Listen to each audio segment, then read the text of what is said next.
டீமை டெஸ்ட்ராய்ட் பண்ணிடும். Team மாரலை maintain பண்ணுறதுல ஒரு டீம் லீடர் கண்டிப்பாக மெயின்டைன் பண்ணணும்.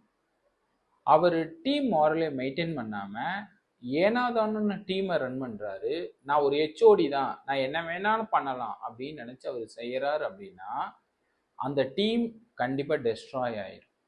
அந்த டீம் சக்ஸஸ்ஃபுல் டீமாக இருக்காது.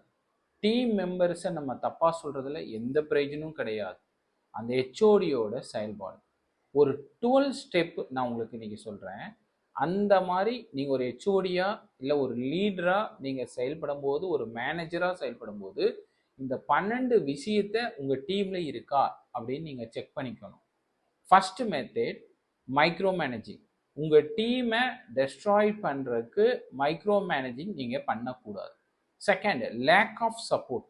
உங்கள் டீம் மெம்பர்ஸ்க்கு நீங்கள் சப்போர்ட்டிவாக இருக்கீங்களா, ஹெல்ப்ஃபுல்லாக இருக்கீங்களா அப்படிங்கிறத நீங்கள் கரெக்டாக பார்த்துக்கணும். So second, playing favourites. நம்ம பயாஸ் பண்ணி இவங்க அப்படின்னா ஒரு மாதிரி, ஃபீமேல்னா ஒரு டிசிஷன் மேக்கிங், மேல்னா ஒரு மாதிரி டிசிஷன் மேக்கிங், அண்ட் பயாஸ் பண்ணி நீங்கள் டிசிஷன் மேக் பண்ணுறீங்களான்னு பார்த்துக்கோங்க. ஹோஸ்டைல் என்வாயர்மெண்ட், மிக மோசமான ஒரு க்ரோத் மைண்ட் செட் இல்லாமல் ஒரு லேர்னிங் மைண்ட் செட்டோட நம்ம என்வாயர்மெண்ட் இருக்கா, டீமோட என்வாயர்மெண்ட் இருக்கா அப்படின்னு ஆஸ் எ ஹெச்ஓடியா லீடரை நீங்கள் செக் பண்ணணும். Over working the team member. Over working the team member அப்படிங்கிறது ஒர்க்கை நீங்கள் சரியாக செக்ரிகேட் பண்ணி சபார்டினேட் கொடுக்காம இருப்பீங்கிறது ஒன்று. டீம் மெம்பர்ஸ் டைம் முடிஞ்சு ஓவர் டைம் ஒர்க் பண்ணுறாங்க அப்படிங்கிறது ரெண்டு.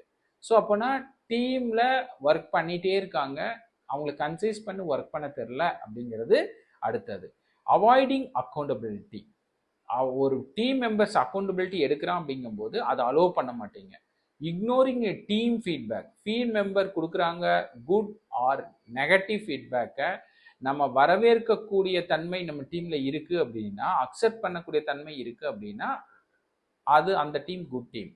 Setting unrealistic goal. நம்ம டார்கெட் ஃபிக்ஸ் பண்ணுறது நான் அவ்வளோ பர்சன்டேஜ் 80% பண்ணுறேன், 80% பண்ணுறேன், 100% பண்ணுறேன் அப்படின்னு டார்கெட்டை ஃபிக்ஸ் பண்ணக்கூடாது.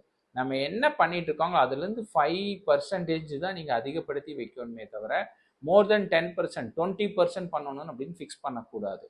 செட்டிங் அன்ரியலிஸ்டிக் கோல்ஸ் நீங்கள் பண்ணக்கூடாது. 9th, taking credit for others work. ஒரு லீடர், ஒரு மேனேஜர் சபார்டினேட்டை சக்ஸஸ் பண்ண வச்சு அவரோட